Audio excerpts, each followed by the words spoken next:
Before I begin with this, I do want to say that my reviews, whether it be Rise of the TMNT or Ace Attorney, do a lot more better than my gaming videos.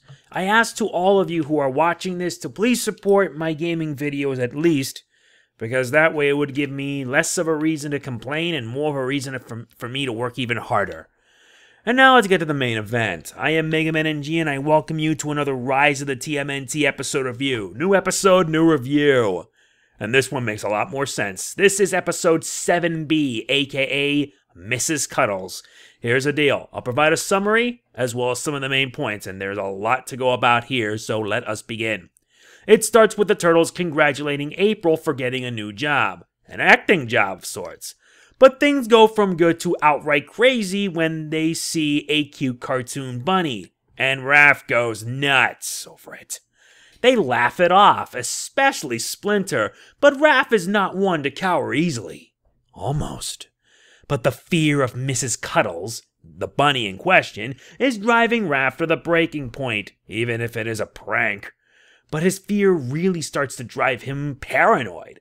So now Raph must find a way to conquer his fear and show his siblings and April that he's not afraid. Can they do it while recovering this figure of Mrs. Cuddles?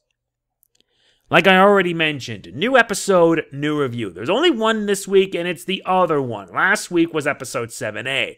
This week is episode 7B. And it kind of fits because we're now in the Halloween spirit and I like that they put these episodes in.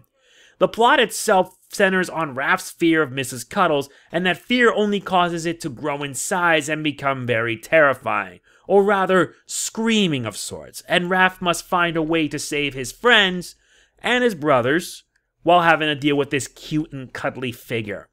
Raph is, after all, the main focus of this episode for very obvious reasons. Plus, we learn a little bit more about him. He's afraid of a cute and cuddly cuddly bunny named Mrs. Cuddles. I didn't really think that they would actually have an episode focusing on that. Yeah, it's following the whole horror tradition, but I'm actually also kind of reminded of like Freddy Krueger from Nightmare on Elm Street. I could be wrong about that, I really could be wrong. This also makes Mrs. Cuddles' first appearance, and let's be frank, she's the very definition of scary. And when I mean scary, she can be really scary. It's not a laughing matter. And you want to know what makes her even more dangerous? Screaming. Screaming only causes it to make Mrs. Cuddles glow, and during one scene when Mike screamed and screamed and screamed, it only makes Mrs. Cuddles more terrifying. While the opposite, giggling, shrinks her down. I like the idea, I really do, that screaming makes her stronger and giggling and laughing makes her weaker. This episode is just an endurance test for Raphael, having to contend with a freaky evil cuddly bunny while having to find a way to save his brothers and April O'Neil.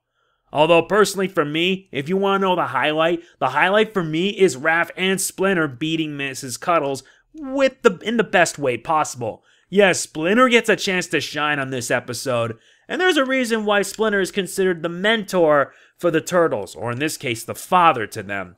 And yeah, even though he can be a bit lazy, he's actually rather funny. He can be really funny, he can be hilarious, but also he can be quite strong and quite good.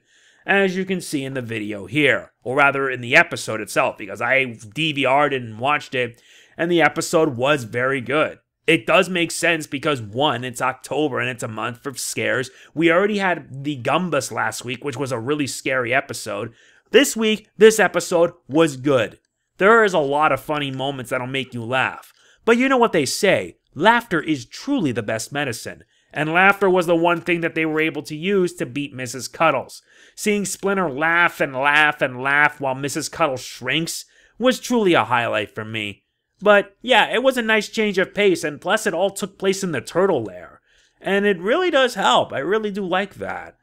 How do I think of it? The episode was great. For 11 minutes, it was all good. There wasn't much in terms of action, just a lot of hilarity and a lot of spooky stuff. It started with a prank, then the prank went really, really wrong.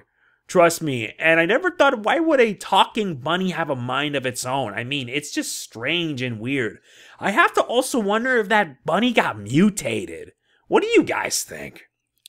Either way, my rating for this episode is a 9 out of 10. It's a very solid episode, a very good one, very funny, and can be very scary. Just be ready to laugh at it when Raph freaks out, because that to me made me chuckle and laugh a lot. It really did. Also, at the same time, we learn a bit of Raph, and we show that eventually he's not afraid. He's not afraid of bullies, and it shows why he was able to beat Mrs. Cuddles. With the help of Splinter, of course.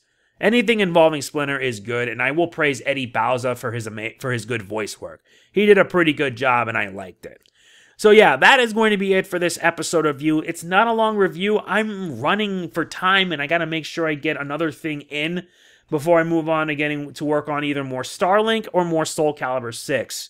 I'm running low in time, and there's not much I can do. So yeah, that is going to be it for this review. I hope you guys can continue to show your support, because we don't even know if we're going to be getting another Rise of TMNT review. If anyone has any information on any of the scheduling or whatnot, please feel free to let me know. Any and all information will help me out big time. It really does. If you enjoy the video, please be sure to hit the like button. It really does mean a lot to me. Please do not forget to like, comment, share, subscribe, and more importantly, click the bell. And if you would like to support the channel, consider supporting me on Patreon. All it takes is $1 a month, but if you want your name at the end of my videos, it's $5. We recently lost a patron. It does stink, but hey, that's life. But who knows? If you want to chip in and help out, you can. Who knows? You may get your name on there. This is MegamanNG signing off. Peace out. Cowabunga!